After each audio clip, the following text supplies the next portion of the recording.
En la impenetrable quietud del amanecer de 1623, un grito desgarrador resonó en las vetas de mármol del Palacio Capi. No era el gemido de un soldado herido en batalla, ni el grito desafiante de un rey cautivo. Era el grito crudo y aterrorizado de una niña, apenas 15 años, la princesa Fatma Sultán, hija del soberano más poderoso de la tierra. Su voz atravesó los pasillos como cuchillas de hielo, tan profunda en su agonía que incluso los guardias, jurados a la impasibilidad, retrocedieron con pavor, palideciendo, reacios a acercarse a la cámara prohibida de donde provenía. Lo que se desarrollaba no era una simple desgracia. Era la revelación del precio oculto que toda hija del sultán estaba destinada a pagar. Un precio grabado en el alma mucho antes de tocar la carne. Una deuda silenciada por la historia durante 60 siglos. Esos gritos no nacían de una herida física, sino de un ritual secreto meticulosamente diseñado para quebrar el espíritu, condenando las hijas de la realeza a una existencia sombría mucho antes de alcanzar la mayoría de edad. Esta oscura tradición, oculta durante siglos tras muros dorados, revela una verdad más escalofriante que cualquier batalla. En el corazón del poder absoluto, las primeras en ser sacrificadas suelen ser las nacidas más cercanas al trono. El Imperio Otomano, un vasto y aparentemente eterno océano de poder, se extendió por 3 continentes durante más de 6 siglos. Desde su génesis en 1299 hasta su último suspiro en 1922, sus ejércitos rugieron desde las murallas de Viena hasta las ardientes arenas de Yemen, y sus estandartes proyectaron sombras sobre Europa, Asia y África. Cuando Constantinopla, la joya de la cristiandad, cayó en 1453, renació como Estambul, el corazón palpitante de un imperio destinado a perdurar.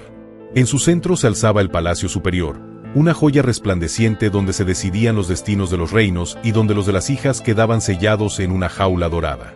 Tras sus perfumados jardines se extendía el harén imperial, un reino dentro de otro, custodiado con secretos tan herméticamente como por murallas. En su apogeo, más de 800 mujeres vivían entre sus confines, un universo de seda y sombras donde cada respiración era observada. Después de que el sultán Solimán elevara a su amado sultán del harén en la década de 1530, este se transformó en un campo de batalla político de susurros e intrigas. Allí, mujeres que llegaban como esclavas de lejanas aldeas europeas podían llegar a ejercer una influencia mayor que la de los generales. Para estas concubinas, el harén, aunque una prisión, ofrecía una pequeña oportunidad, la posibilidad de cambiar sus cadenas por coronas. Pero a las hijas del sultán, princesas nacidas en una riqueza y un linaje inimaginables, ni siquiera se les concedía esa peligrosa libertad. No participaban en el gran juego del poder. Eran las piezas doradas mismas, colocadas en el tablero para sellar alianzas, sofocar rebeliones o comprar lealtad. Cada princesa era una moneda viviente acuñada para el frío cálculo de la política. En esta realidad nació la princesa Fatma Sultán en 6006, hija del sultán Ahmed el Peludo y la formidable Kosum Sultán, una mujer cuyo poder era una fuerza de la naturaleza. La infancia de Fatma fue un tapiz de tutores eruditos y jardines perfumados. Dominó el árabe y el persa, debatió sobre astronomía con los eruditos de la corte y deslumbró a los hombres doctos con una mente tan radiante como su encanto. Los cronistas la llamaron una joya de la dinastía. Pero el brillo nunca fue un escudo contra el destino. Su futuro ya estaba grabado en los pergaminos invisibles de la ley imperial. No elegiría marido, sino que sería entregada como sello viviente de un pacto político. El hombre elegido para ella fue Damatkar Mustafa Pasha, un comandante curtido 20 años mayor que ella, con las manos y el alma marcadas por las guerras contra Persia. Para él, este matrimonio era un trampolín hacia las más altas esferas del poder. Para ella, era el comienzo de una tragedia sin escapatoria. Y así, conforme se acercaba su boda, la sombra de un antiguo y terrible ritual se cernía sobre ella. El Turbia Mubarak, el entrenamiento sagrado. No se trataba de una preparación gozosa, sino de una calculada quebrantación del espíritu humano, perfeccionada durante generaciones para despojar a las hijas de la realeza de su propia voluntad, transformándolas en sombras temblorosas mucho antes de convertirse en novias. 3 meses antes de su boda, Fatma fue sometida al ritual del Tarbier Mubarak. Para el mundo exterior, el nombre sonaba divino. Dentro del palacio, era una sentencia de muerte espiritual. Era un sistema diseñado no para preparar, sino para aplastar, no para honrar, sino para quebrar por completo a una princesa, convirtiéndola en un dócil recipiente de obediencia. La supervisora era Gulard Atun, una mujer de 60 inviernos, cuyos ojos fríos habían presenciado la quebrantación de una docena de hijas imperiales. Bajo su atenta mirada, Fatma fue conducida a la cámara nupcial. Desde el amanecer hasta el mediodía, fue sometida a interminables rituales de reverencia, obligada a dominar 18 reverencias y sumisiones distintas para cada situación imaginable, para servir, para recostarse, para prepararse en silencio para la llegada de su esposo. Su andar fue deconstruido y reconstruido en el Yurusi Enderuni, los pasos medidos del palacio interior. Su cabeza inclinada en un estricto ángulo de 30 grados, sus manos colocadas justo debajo del corazón. Cada gesto que antes irradiaba dignidad real fue reemplazado por movimientos diseñados para gritar rendición. El golpe más cruel fue a su voz.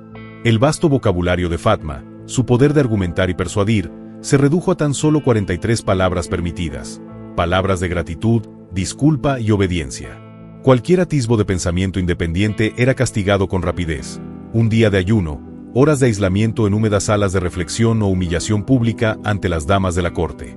Pero la prueba más dura la aguardaba en las cámaras secretas bajo el palacio, construidas para reproducir con exactitud los salones nupciales. Allí, las princesas soportaban los ensayos de la noche de bodas. En estas frías y silenciosas salas, maniquíes de cera, obra de artesanos venecianos, representaban a sus futuros esposos. Fatma se veía obligada a practicar gestos y actos de intimidad que violaban su inocencia. Cada vacilación y lágrima eran observadas y juzgadas. Si se derrumbaba, las sesiones se multiplicaban. Poco a poco, la brillante joven amante de la poesía y la astronomía se fue vaciando. Su brillo se apagó, su espíritu se convirtió en un monumento a la sumisión. El adiestramiento penetraba cada vez más en su mente.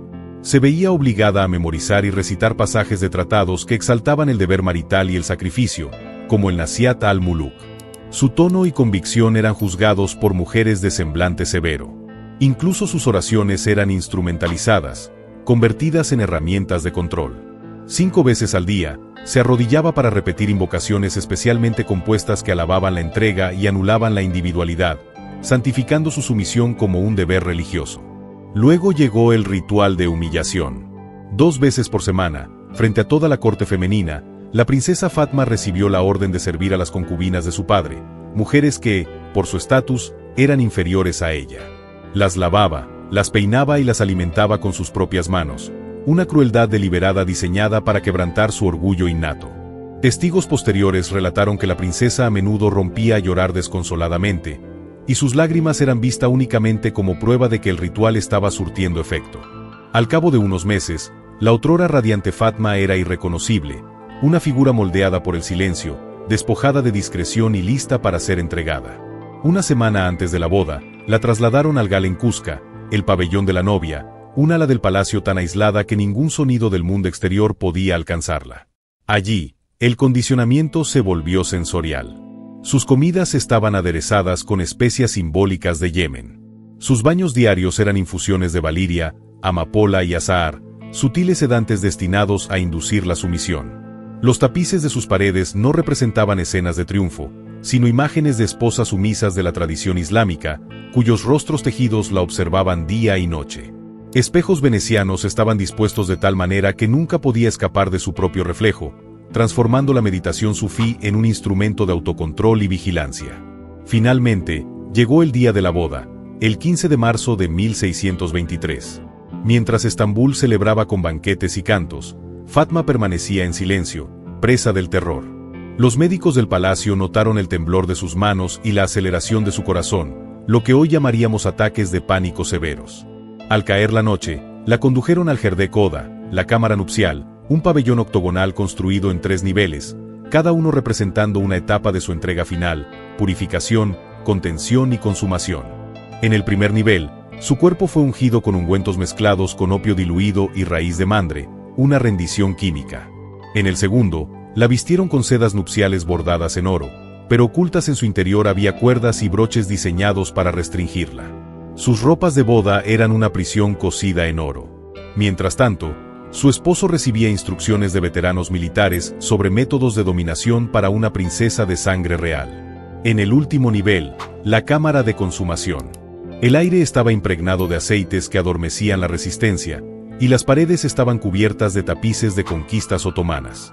Un claro mensaje de que ese lecho nupcial era otro campo de batalla. Cuando las últimas puertas se cerraron, Fatma se quedó sola con su esposo. Los meses de tormento ya la habían quebrado. Su cuerpo temblaba incontrolablemente, y su mirada se perdió en un vacío tan profundo que parecía que su alma ya había huido. Su esposo, acostumbrado a la rebeldía, al principio empleó las duras palabras y gestos que le habían enseñado. Pero pronto se dio cuenta de que no había rebelión que aplastar, lo que tenía ante sí no era desafío, sino ausencia. Cuando la unión le fue impuesta, las consecuencias fueron catastróficas: hemorragias y lo que los médicos del palacio llamaban rouskimo, la fuga del alma. Desde aquella noche, Fatma nunca volvió a ser la misma. Desarrolló mutismo selectivo, tenía que ser alimentada a la fuerza y sufría violentos ataques de pánico con solo ver a un hombre. Los médicos del imperio lo diagnosticaron como melancolía virginal. En términos modernos, fue un trauma profundo e irreversible. La joven que una vez debatió con eruditos había desaparecido, reemplazada por una figura vacía, obediente y silenciosa. Su esposo, atormentado por la culpa, según se cuenta, escapó a las campañas militares y al opio. Fatma vivió 29 años más, un adorno silencioso de la corte, con el alma ausente. Cuando murió en el aniversario de su boda, muchos murmuraron que no era una coincidencia, sino el peso final de un recuerdo que nunca había sanado. Su historia, preservada en registros fragmentados, no fue única. Archivos recientemente descubiertos revelaron que decenas de princesas otomanas sufrieron el mismo destino: el silencio, la locura o el suicidio. El imperio, meticuloso en sus rituales, era igualmente hábil para borrar estas verdades incómodas. Estas mujeres, nacidas para encarnar la gloria, fueron en cambio sus silenciosos sacrificios. Esto plantea preguntas inquietantes. Si este era el destino de las princesas en la bien documentada corte otomana, ¿qué secretos permanecen enterrados en los archivos de la ciudad prohibida en China, el Kremlin en Rusia o los palacios de Europa? ¿Cuántos rituales demasiado oscuros para las crónicas oficiales soportaron las hijas de reyes y emperadores en todo el mundo? La verdad sobre Fatma Sultán descorre el velo de 6 siglos de silencio, recordándonos que el precio del poder a menudo no lo pagan los gobernantes, sino quienes están más cerca de ellos. Durante 600 años, esta historia permaneció oculta. Hoy, la desenterramos como una advertencia. El poder sin compasión se devora a sí mismo.